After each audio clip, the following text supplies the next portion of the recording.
le 8 décembre 2018 le président Macky Sall lors de la journée de l'élevage à Ranérou dañ ko joxoon suñu mémorandum mu def ñu benn promesse ni ñu loolu c'est pas tombé dans l'oreille d'un sourd ni ñu li ci ne liir na ko te dina ko saafara ci ni mu gën a gaawe mais depuis 2018 ba léegi bind nañ ko fi lettre def rappel ba bu mujj bi 1er mai bi passé la ñu ñëw wax ko secrétaire général Guiraud mu wax ko à la présidence malheureusement dégg ngeen lim ci wax nee na mënu ko saafara c'est pas dans ces dispositions là donc ñu ñëw fii di ko métitlu di ko ñaawlu ndax loolu travailleurs de l'élevage yi bokk nañ ci travailleurs yi gën a néew doole yi gën a ñàkk ci administration bi muy waa ministère bi yëpp nag muy technicien bi ak agent administratif bi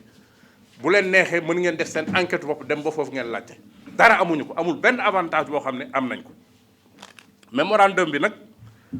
dafa tourner ci question wu rémunération autour de quelques indemnités yoo xam ñu ngi koy demander pour l'ensemble du personnel muy techniciens yi ak agent administratif chauffeurs yeeg ñëpp muy indemnité de logement de succession de motivation d'itinérance et de logement et de risque yooyu yëpp ñu ngi koy laaj depuis des années depuis 2006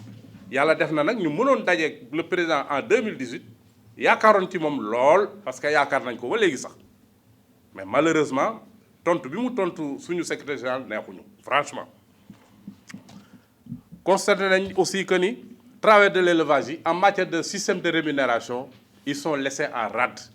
bu ngeen fàttali ko année yi passé def nañu ay séminaires yu bari avec le ministère de la fonction publique et des finances ci système de rémunération de la fonction publique à la suite des études yi président commandité woon pour ñu def le système de rémunération président dégg ngeen lim ci waxaat nee na mënul ñi nekk ci kaw mu yokkal ñi ci suuf ñu fekk si leen te loolu day indi ay disparité yooyu nag lañ bëgg ñu corriger ko franchement buñ ko corriger wul dina indi leneen te bu ngeen seetloo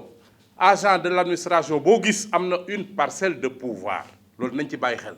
parcelle de pouvoir boobu mooy indi li ñuy wax corruption te loolu li ko mën a dindi mooy ñu fay ko loo xam ne lii dina ci mën a gis boppam ba dara du ko saf loo mënante indi du ko saf on a des camarades qui sont dans les abattoirs on a des camarades qui sont à l'aéroport au port meew bi dugg ak yëpp ñoom ñoo koy contrôler donc loolu nañ ci bàyyi xel dans les postes vétérinaires dëkk yu mag yi ñoom ñooy def contrôle des viandes inspection des viandes bi 75% des travailleurs du sous-secteur ñu ngi ci zone yoo xam ne dara amu fa courant sax amu fa des fois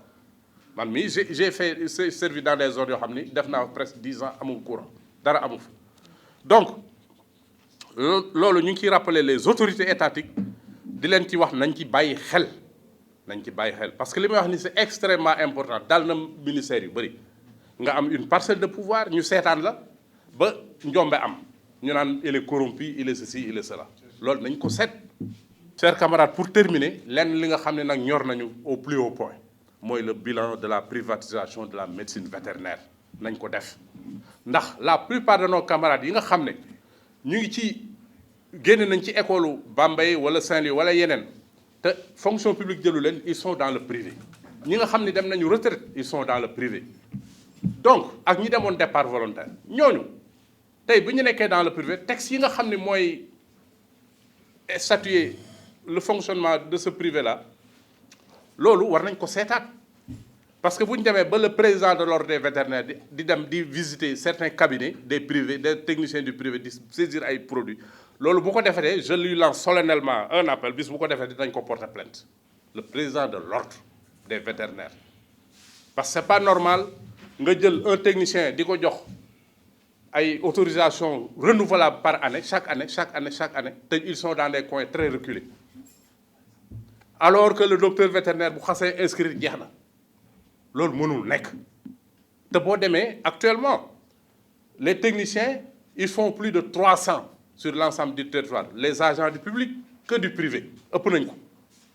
coins yi gën a reculé boo fa demee di nga fa fekk un technicien vétérinaire di liggéey bu mucc ayib parce que Sénégal bu demee ba nekk un pays indemne de la peste bovine c'est grâce à ces techniciens parce que bi ñu koy def boobu privatisation bi amul au niveau de l'administration il y avait qu'une dizaine de docteurs vétérinaires au niveau de certaines régions sax il y avait des ingénieurs ñoo ko yoroon